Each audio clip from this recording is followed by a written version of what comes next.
Un réseau routier transformé en champ de crevasses et en mardeau à perte de vue. À Ngoué, dans le département de la Sanaga-Maritime, se déplacer relève de l'exploit. À pied, à moto ou en camion, chaque trajet est un véritable parcours du combattant. Un enclavement qui, selon les habitants, dure depuis plusieurs années. Regardez nos routes, regardez les nids de poules que nous avons, des ornières.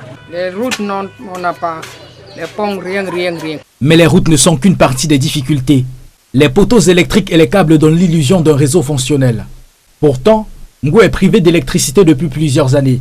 Une situation difficile à comprendre pour cette commune, située à proximité du barrage de Songloulou, à Edea. On ne peut pas avoir le barrage chez nous et nous-mêmes on n'a pas de courant.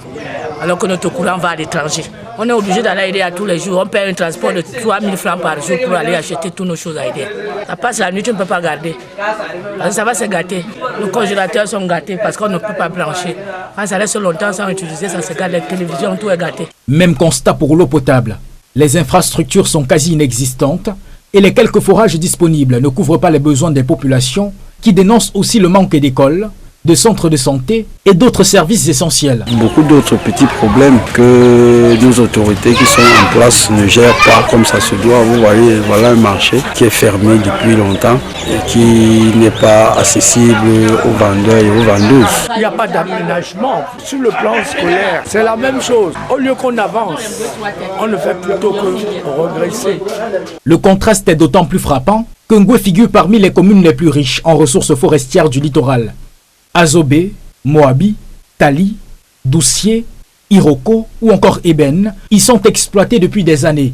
Pourtant, cette richesse semble profiter à d'autres.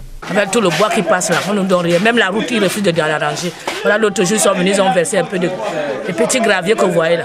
Le bois sort du 1er au 31. Chaque jour, toute une année, il n'y a personne pour les stopper. En journée, vous avez au moins une trentaine qui sortent.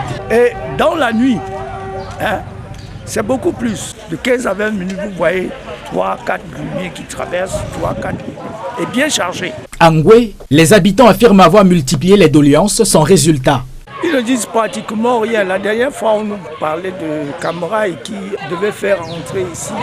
Mais il ne s'est arrêté que pendant la période élective. Ces dernières années, plusieurs organisations de la société civile ont documenté la coupe d'essence protégée dans les forêts du domaine national, notamment dans les villages Ngoué 2 et Mapoubi.